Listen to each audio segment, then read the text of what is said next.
Bwana Yesu asifiwe. Ndugu mpendwa mtazamaji, karibu katika siku ya leo, siku njema, siku ya furaha. Upo mahali sahihi. Yosh Testimony TV ni channel inayokuletea ushuhuda wa Bwana wetu Yesu Kristo na ufalme wa Mungu hapa duniani. Leo imekuwa siku njema ya baraka, imekuwa ni siku ya nguvu za Mungu, ni siku ya wokovu. Na nina furaha sana umejumuika pamoja na mimi kusikia neno la Bwana. Maandiko yanasema yeye ulituma neno lake apate kutuponya. Na maandiko yanasema tunapokutana watu wawili watatu kwa ajili ya jina la Bwana Yesu, basi Mungu wetu anakuwa pamoja na sisi. Lakini sio Mungu wetu tu, lakini na wingi wa jeshi la malaika. Na tunajua malaika wapo makusudi kabisa kwa ajili ya kutuhudumia watakatifu. Kwa hiyo ndugu mpendwa mtazamaji, karibu usikie neno la Mungu, na unaposikia weka makusudio yako jinsi ambavyo unataka Mungu akuhudumie. Leo tutaenda kujifunza somo jipya. Itakuwa ni mfululizo wa vipindi takribani 4. Tutaenda kujifunza kuhusiana na identity in Christ. Tutaenda kujifunza kuhusiana na utambulisho wetu katika Kristo. Tunapookoka, utambulisho wetu unakuwaje? Na nadhani utaungana na mimi pale mtu anapookoka mara nyingi huwa anasomewa andiko kutoka kitabu cha Wakorintho wa pili ile sura ya 5 mstari wa 17 linalosema kwamba hata ikiwa mtu akiwa ndani ya Kristo amekuwa kiumbe kipya, ya kale yamepita, tazama yamekuwa mapya. Hata imekuwa mtu akiwa ndani ya Kristo amekuwa kiumbe kipya, ya kale yamepita, tazama yamekuwa mapya. Mara nyingi unapookoka tunakutangazia kwamba sasa umekuwa kiumbe kipya, ya kale yamepita. Nini maana yake tunafanya? Tunakuonyesha kana kwamba kuna mabadiliko ambayo yamefanyika katika ulimwengu wa roho. Tunakuonyesha kwamba kuanzia sasa umekuwa kiumbe kipya katika Kristo Yesu. Ya kale yamepita, tazama yamekuwa mapya. Kwenye Kiingereza anasema therefore if any man be in Christ he is a new creature. Lakini katika Old Translation inasema you are new creation. Kwa hiyo unapokuwa ndani ya Kristo umekuwa kiumbe kipya. Kwa hiyo sasa kwa sababu umeokoka na umekuwa kiumbe kipya, ili utembee katika huo upya ambao maandiko yanatangaza umekuwa, lazima uweze kufahamu vizuri kwamba huo upya ni upi. Utambulisho wako umebadilika, umekuwaje? Maandiko yanasema watu wangu wanaangamia kukosa maarifa. Hauwezi kutembea katika upya ambao maandiko yanatangaza umekuwa pasipo kujifunza na kujua vizuri, ili huo upya uweze kufanya kazi kwenye maisha yako. Maandiko yanasema mwenye haki anaishi kwa imani. Kwa hiyo lazima kabla ya kuamini uweze kupata neno la Mungu litakalo kupa ufahamu. Ule ufahamu utakusaidia wewe kuamini na kutembea katika huo upya. Ndio maana maandiko yanatutangazia katika Wakorintho wa pili sura ya 5 mstari wa 17, imekuwa mtu akiwa ndani ya Kristo amekuwa kiumbe kipya, ya kale yamepita. Kwa hiyo ndugu mtazamaji, katika mwanzo huu nataka tuungane mimi na wewe katika kujifunza na kusikia la Mungu linasemaje juu ya upya ambao maandiko yanasema tumeupata baada ya kumwamini Yesu Kristo kama Bwana na Mwokozi wa maisha yetu. Sasa maandiko yanasema kwamba ya kale yamepita, tazama yamekuwa mapya. Kabla ya kwenda kuangalia hayo mapya, lazima tujue ya kale yaliyopita, ili tuweze kuyathamini mapya ambayo tumeyapata. Kwa sababu usipojua ya kale ambayo yamepita, hauwezi kuthamini hayo mapya ambayo yamepatikana, ambao unatakiwa uishi katika kwayo. Kwa hiyo nataka tuende tukaangalie kwanza hayo ya kale yaliyopita ni yapi. Maandiko yanasema ya kale yamepita. Je, hayo ya kale yaliyopita ni yapi?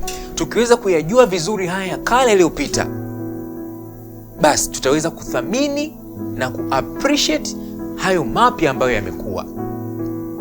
Na ya kale kwa sababu yamepita inamaanisha hayana nguvu au ubora sawasawa na haya mapya ambayo tumeyapata.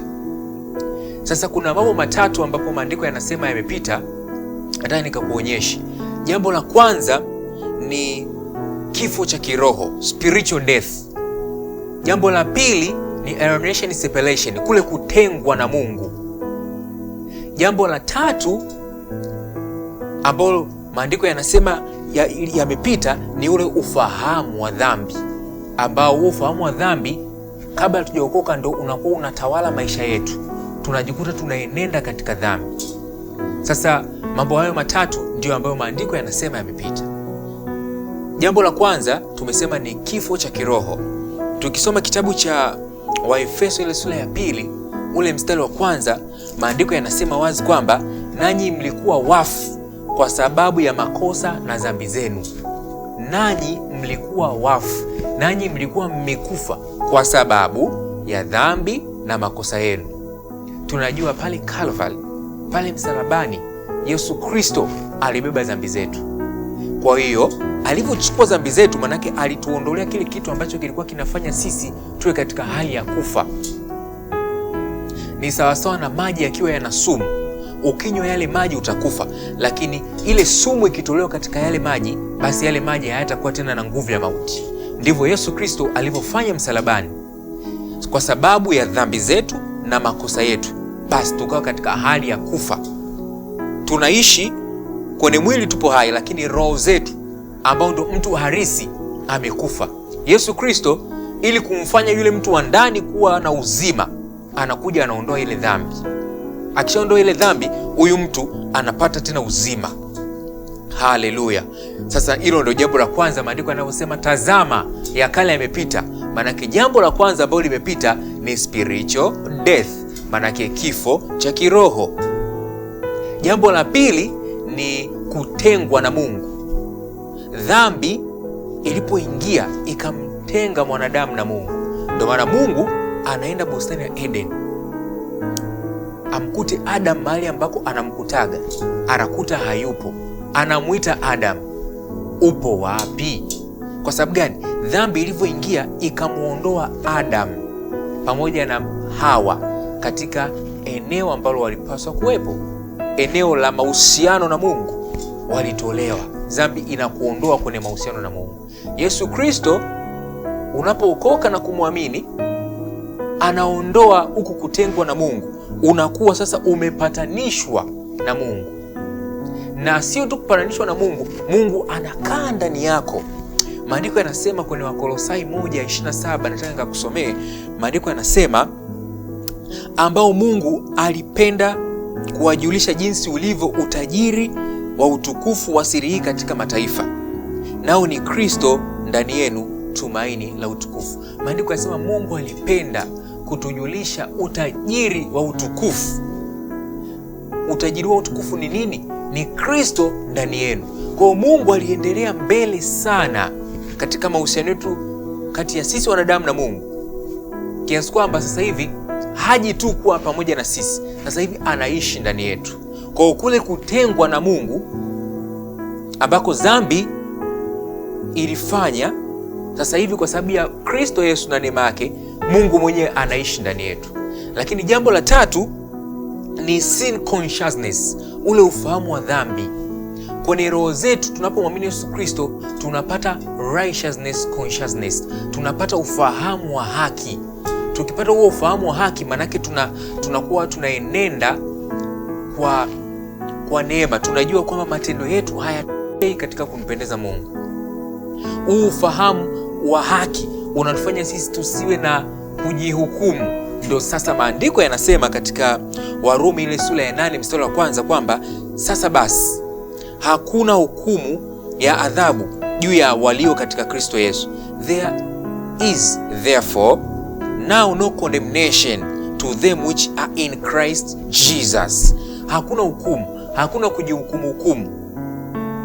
Hamna guilty, hamna condemnation kwa sisi ambao tupo ndani ya Kristo. Lakini maandiko yanasema sio tu kwa ndani ya Kristo. Maandiko yanasema who walk not after the flesh but after the spirit. Nao ni Kristo. Maandiko yanasema hakuna hukumu ya adhabu juu walio katika Kristo Yesu, wale wanaoenenda kwa roho, sio kwa kufuata mwili. Kwa hiyo licha ya kwamba umemwamini Yesu Kristo Bwana Mwokozi wa maisha yako na una ufahamu wa haki ndani yako, lakini kwa nini bado unaishi katika kuhukumiwa na dhambi? Ni kwa sababu unaenenda kwa kufuata mwili au uenende kwa kufuata roho. Ndio maana sasa leo tunakufundisha hapa ili uweze sasa kuanza kuishi na ufahamu wa haki, righteousness consciousness, ili sasa uweze kuishi maisha yasiyokuwa na hukumu, maisha ambayo yatakuwa ni maisha ya uhuru, na kwa namna hiyo utaweza kuishinda dhambi. Kwa hiyo hayo ndio mambo matatu ambayo maandiko yanasema kwamba yamepita. Tazama, imekuwa mtu akiwa ndani ya Kristo amekuwa kiumbe kipya, ya kale yamepita. Ya kale hayo ni yapi? Kifo cha kiroho, kutengwa na Mungu na ufahamu wa dhambi. Mapya yaliyokuja ni yapi? Uzima wa milele ndani yako, kupatanishwa na Mungu na ufahamu wa haki. Haleluya! Kwa hiyo somo hili ni muhimu sana, kwa sababu usipojifunza somo hili utakuwa unatembea katika namna ambayo haupaswi kutembea kama mwana wa Mungu. Na maandiko yanatueleza waziwazi kwamba sisi ni roho, tuna nafsi na tunaishi ndani ya mwili. Sasa unapookoka, wokovu unatokea katika roho yako. Roho yako ndio imepata hayo mambo mapya, ndio imekuwa mtu mpya, lakini nafsi yako bado. Sasa unaposikia neno la Mungu, nafsi yako inageuzwa ili ifanane au ikubaliane na uhalisia ambao umetokea katika roho yako. Ndio maana maandiko yanasema katika Warumi 12 mstari wa 2 kwamba msifuatishe namna ya dunia hii, bali mfanye upya nia ya nafsi zenu. Nadhani hapo utakuwa umeona kwamba hatutaki tufuatishe namna ya dunia hii. Nia zetu inatakiwa zifanywe upya. Sasa zinafanywa upya ni kwa kusikiliza na kudumu katika neno la Mungu. Na Waefeso sura ya 4 mstari wa 24 inasema, vaeni utu mpya ulioumbwa kwa namna ya Mungu katika haki na utakatifu wa kweli. Tunavaaje huu mtu mpya? Ni kwa kuweza kugeuzwa na neno la Mungu. Na kinachogeuzwa ni nini? Nafsi zetu zinageuzwa ili ziweze kukubaliana na kile ambacho kimetokea katika roho pale ambako mtu ameokoka. Na mwisho wa siku, nafsi inapokubaliana na roho, ule uhalisia, huo uzima wa milele ndani yako, hayo mahusiano yako na Mungu na huo ufahamu wa haki, ndio unaanza kuingia sasa katika nafsi yako, na baadaye utaweza kuishi katika upya ambao maandiko yanasema tumeupata tunapokuwa ndani ya Kristo. Sasa kwenye somo letu hili la identity in Christ, tutaenda kujifunza mambo manne ya msingi. Jambo la kwanza ni what are you in Christ? Who are you in Christ? Manake wewe ni nani katika Kristo? Jambo la pili, what is your position? What is your standing in Christ? Upo wapi? Unasimama wapi katika Kristo? Jambo la tatu ni what do you have in Christ? Nini unacho katika Kristo? Na jambo la nne la mwisho ni nini unaweza kufanya katika Kristo? What you can do in Christ. Kwa hayo mambo manne ndio yanakamilisha identity. Ukishajijua wewe ni nani, position yako ni ipi, mambo gani unayo katika Kristo Yesu, na mambo gani unaweza kufanya, kwa hiyo manake unaweza kutembea katika fullness of God. Unaweza kutembea katika high level of life ambayo Mungu ametupatia. Sasa unajua, watu wengi huwa wanafanya vitu lakini hawaelewi kwamba ni kinyume na maandiko. Wakidhania ni unyenyekevu, lakini kumbe sio unyenyekevu. Ushasikia mtu mmoja anasema kwamba mimi ni mwenye dhambi niliokolewa. I am a sinner saved by grace. Hii kauli inaonekana kana kwamba ni ya kinyenyekevu. Mimi ni mwenye dhambi niliokolewa kwa neema. Unawezaje kuwa mwenye dhambi na uliokolewa kwa wakati mmoja? Sasa tutakuwa umeona hapo. Ukisema mimi ni mwenye dhambi niliokolewa kwa neema, maana yake unaweka confusion kwamba wewe ni mwenye dhambi na wakati huo umeokolewa. Na maandiko yanasema our God is not the author of confusion but of peace. Mungu wetu sio Mungu wa confusion, wa machafuko. Mungu wetu ni Mungu anayefanya kazi katika amen, katika kweli. Sasa huwezi kusema kwamba mimi ni mwenye dhambi niliokolewa kwa neema. Wewe ulikuwa mwenye dhambi uliokolewa kwa neema. Kwa hiyo sasa wewe ni mtu uliokolewa. You was a sinner saved by grace, but now you are not a sinner. Nadhani utaweza kuwa umeelewa hapo. Kwa hiyo unapojifunza somo la identity, linakusaidia kurekebisha mambo mengi sana. Unaposema I am a sinner saved by grace, unaposema wewe ni mwenye dhambi uliokolewa kwa neema, manake unajizungushia kitanzi. Na ndio maana ni vigumu sana wewe kuishinda dhambi, kwa sababu unakiri kwamba wewe ni mwenye dhambi. Na maandiko yanasema kabisa katika Mithali kwamba uzima na mauti vipo katika uweza wa ulimi. Death and life are in the power of the tongue. Ili andiko ni zuri sana. Uzima wala mauti havipo katika uweza wa shetani wala vipo katika uwezo wa Mungu, vipo katika uwezo wako, na kile unachokiri ndicho unachokuwa.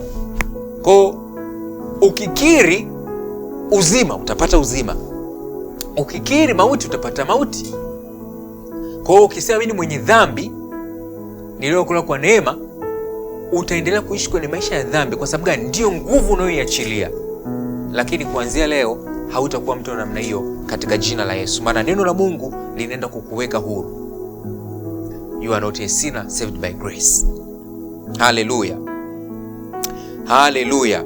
Sasa maandiko pia yanaposema kwamba mtu akiwa ndani ya Kristo amekuwa kiumbe kipya, lazima uelewe kwamba huo upya unatokea wapi. Kama ulikuwa ni mweusi kabla ya kuokoka, hata baada ya kuokoka utakuwa mweusi. Kama ulikuwa una kipala kabla hujaokoka, hata baada ya kuokoka utakuwa na kipala. Kwa hiyo haimaanishi unakuwa mpya katika jengo hili, katika hii nyumba ambayo roho inaishi. Upya unaoongelewa unatokea katika roho, sio katika mwili. Kabla hujaokoka ulikuwa mrefu, baada ya kuokoka utakuwa mrefu hivyo. Hamna mabadiliko ya mwili. Kwa hiyo nataka tukaangalie upya uliotokea katika roho yako, ili nafsi yako ikielimishwa na kugeuzwa, huo upya upate nguvu na kuanza kuishi maisha yako, na kwa namna hiyo utaweza kuishi maisha ya ushindi. Haleluya. Sasa siku zote tunapojikuta katika jambo lolote lile, lazima tujiulize maswali matatu. Jambo la kwanza, Mungu anasema nini? Jambo la pili, shetani anasema nini? Na jambo la tatu la msingi ni wewe unasema nini? Wewe umeokoka, umeamini Yesu Kristo kama Bwana na Mwokozi wa maisha yako. Mungu anasema nini juu ya utambulisho wako baada ya kuokoka? Shetani anasema nini? Ukishajua hayo mawili, unaamua wewe useme nini. Aidha useme kile ambacho Mungu anasema au kile ambacho shetani anasema. Kuanzia leo nataka baada ya kusoma somo ukaseme kile ambacho Mungu anasema juu yako. Kwa hiyo in any situation we are in, we ask ourselves 3 questions. What God say, what Satan say, and what we say. Kwa sababu kile tunachosema ndicho ambacho kinatokea na kinakuwa halisi kwenye maisha yetu. Sio kile Mungu amesema, sio kile shetani amesema. Death and life are in the power of the tongue. Uzima na mauti vipo katika uweza wa ulimi. Haleluya. Haleluya. Sasa unajua kwenye maisha mara nyingi sana mambo ya Mungu tukiambiwa huwa ndo tunajaribu kutaka kufigure out kwamba imekuwaje, inawezekanaje, inaweza kufanyikaje. Unajua mimi nimezaliwa nikaambiwa hawa ni wazazi wangu. Sikuwahi kufigure out kwamba hivi kweli hawa ni wazazi wangu. Niliamini kwamba hawa ni wazazi wangu na ninawapenda. Hata wewe ulivyozaliwa uliambiwa hawa ni mama yako na baba yako, kwa sababu pengine uliona baadhi ya vitu, lakini hivyo vitu haviwezi kutosha kuthibitisha kwamba hao ni wazazi wako.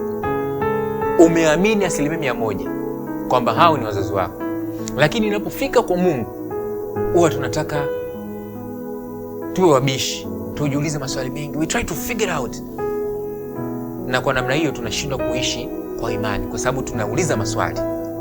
Unajua mtu anaumwa, anaenda hospitali kufanyia operation, anachomwa ile sindano, anakuwa kwenye tunasema nusu kaputi, wanampasua tumbo, baadaye wanamshona, anarudi.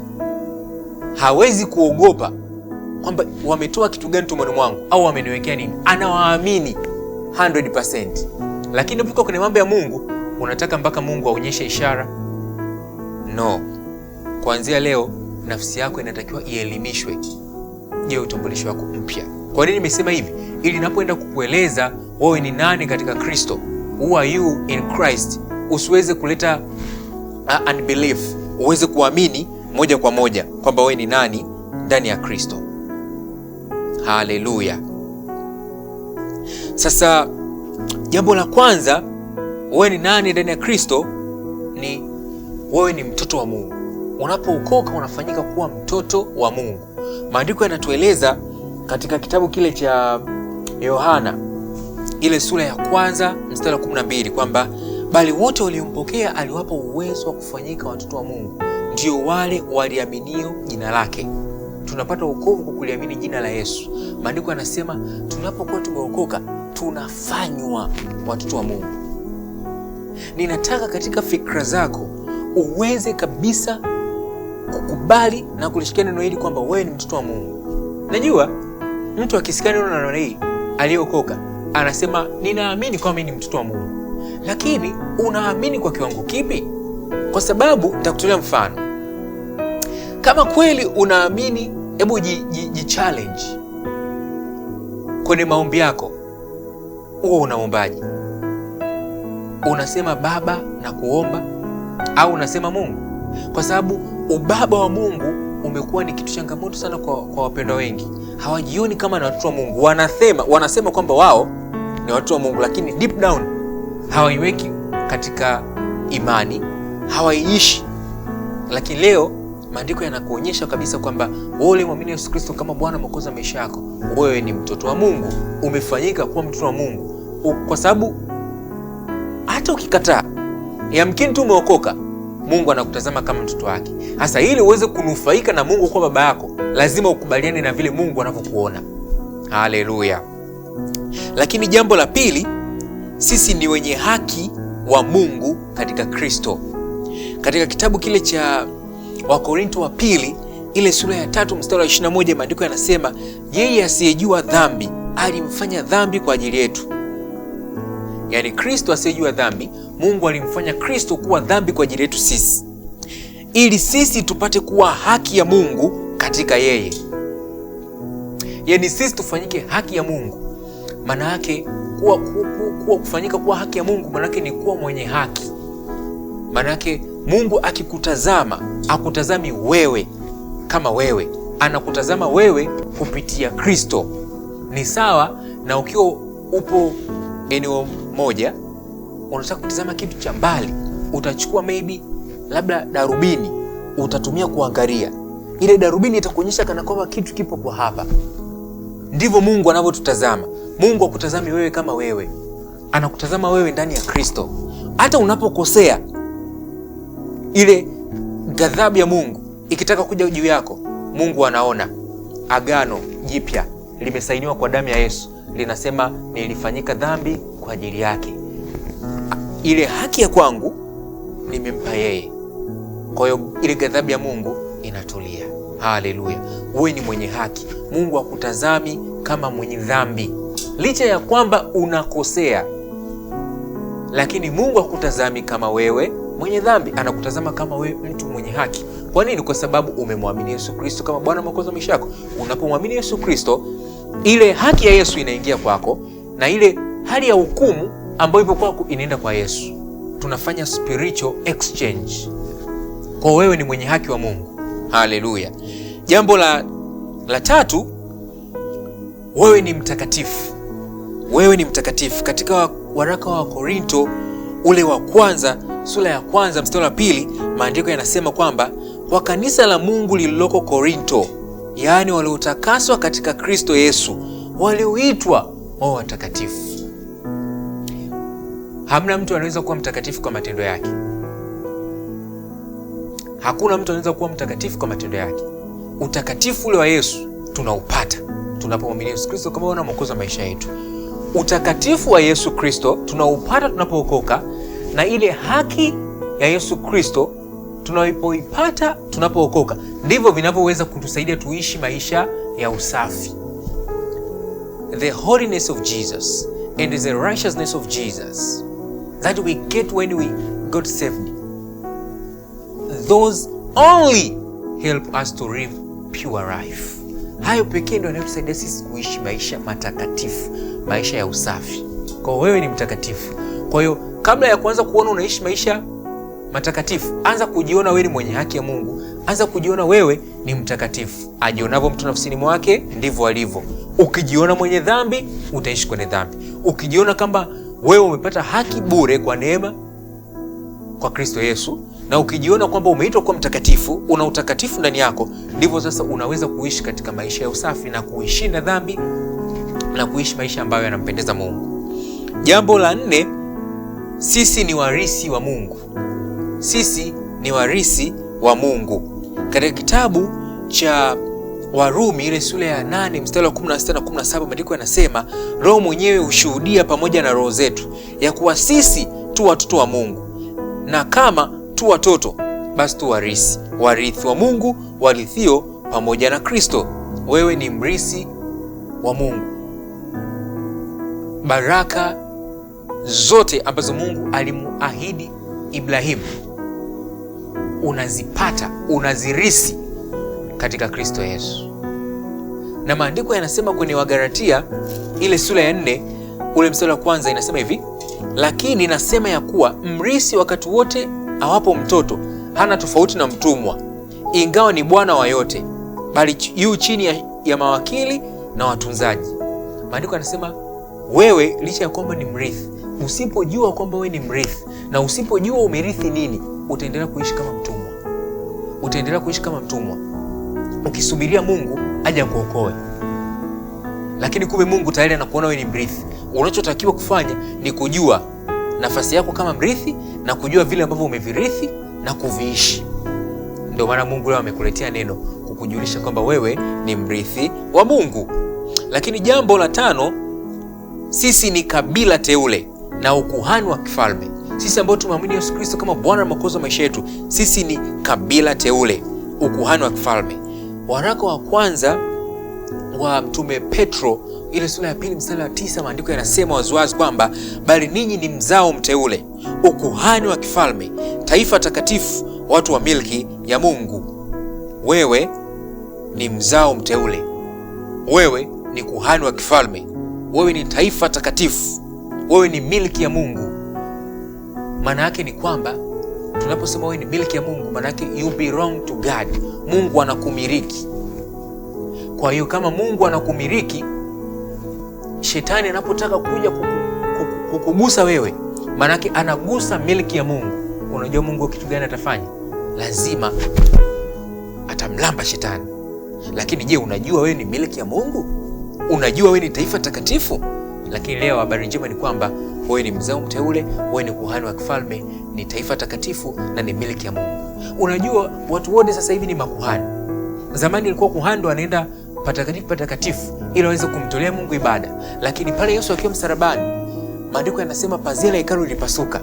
Sasa zamani nilikuwa nafikiri pazia limepasuka ili mimi niende patakatifu. Ila ni kwamba Mungu, pazia lilipopasuka, Mungu alikuja kwetu. Kwa sababu huwezi kwenda kwa Mungu kama Mungu hajaja kwako. Kwa hiyo pazia kupasuka, nilikuwa nadhani hapo zamani ni sasa na mimi nimepata nafasi ya kwenda kwa Mungu. Lakini kumbe kiuhalisia zaidi, pazia lilipopasuka ni ule uwepo wa Mungu ukatoka kule ndani patakatifu ukaja nje kunifuata. Haleluya. Haleluya. Kwa sababu huwezi kumwendea Mungu kabla hajaja. Kwa hiyo pazia lilipopasuka, Mungu alikuja kwetu na sisi tukaja kwake. Haleluya. Jambo la 6, wewe ni hekalu la Roho Mtakatifu. Wakorintho wa kwanza ile sura ya 6 mstari wa 19, maandiko yanasema au hamjui ya kuwa miili yenu ni hekalu la Roho Mtakatifu aliye ndani yenu? Maana au hamjui, maana anaona watu wanavyoishi hawaishi kana kwamba wanajua kwamba wao ni hekalu la Roho Mtakatifu. Lakini maandiko yanasema kwamba sisi ni hekalu la Roho Mtakatifu. Mimi ni hekalu la Roho Mtakatifu. Roho Mtakatifu anakaa ndani yangu. Zamani nilikuwa nikiomba na angalia huko juu, nikiamini Mungu yupo kule juu. Lakini sasa hivi kuliko kuangalia huko juu, ni bora nikaangalia ndani, sababu Kristo anaishi ndani yangu. Haleluya. Kwa hiyo hayo ndio mambo 6 muhimu yanayokuonyesha wewe ni nani ndani ya Kristo. Jambo la kwanza nimesema wewe ni mtoto wa Mungu. Jambo la pili, wewe ni mwenye haki wa Mungu. Jambo la 3, wewe ni mtakatifu. Jambo la 4, wewe ni mrithi wa Mungu. Jambo la 5, wewe ni kabila teule, ukuhani wa kifalme, milki ya Mungu na taifa takatifu. Lakini pia jambo la 5, wewe ni hekalu la Roho Mtakatifu. Lakini pia jambo la mwisho la 6, wewe ni mrithi wa Mungu. Sasa ili haya mambo yote yaweze kufanyika, lazima muamini Yesu Kristo kama Bwana na Mwokozi wa maisha yako. Maana inaanza kwa kuwa mwana wa Mungu pale ambapo unamwamini Yesu Kristo kwa Bwana na Mwokozi wa maisha yako. Kwa kama unataka kuwa mwana wa Mungu, kuwa mwenye haki, mrithi wa Mungu, taifa takatifu, wana wa kifalme, miliki ya Mungu, lazima uamini Yesu Kristo kama Bwana Mwokozi wa maisha yako. Uamini Yesu Kristo alikufa msalabani kwa ajili ya dhambi zako. Na hamna namna unaweza kwenda kwa Mungu isipokuwa kupitia Yesu Kristo. Hamna namna tunaweza tukahusiana na Mungu isipokuwa kwa Kristo Yesu. Yeye ndio njia ya kweli, uzima. Haleluya. Kwa nataka nikupe nafasi ya kukuongoza umwamini Yesu Kristo kama Bwana na Mwokozi wa maisha yako. Lakini kabla sijakuongoza katika sala hiyo takatifu, nataka nikwambie hiki ni kipindi chetu cha kwanza katika siri zetu ya vipindi vinne. Leo tumejifunza wewe ni nani katika Kristo. Kipindi kinachofuata tutapata kujifunza what is your standing on Christ. Maandiko yanasema umeketishwa pamoja na Kristo juu sana kuliko falme na mamlaka na usultani.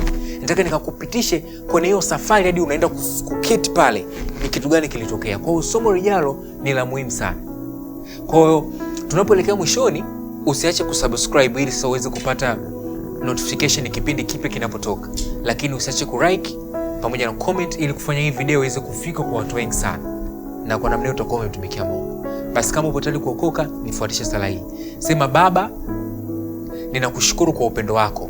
Kwa kuwa ulimtoa Yesu Kristo msalabani, akafanyika dhambi kwa ajili yangu ili kuniokoa kutoka katika dhambi, na alipofufuka nikahesabiwa haki.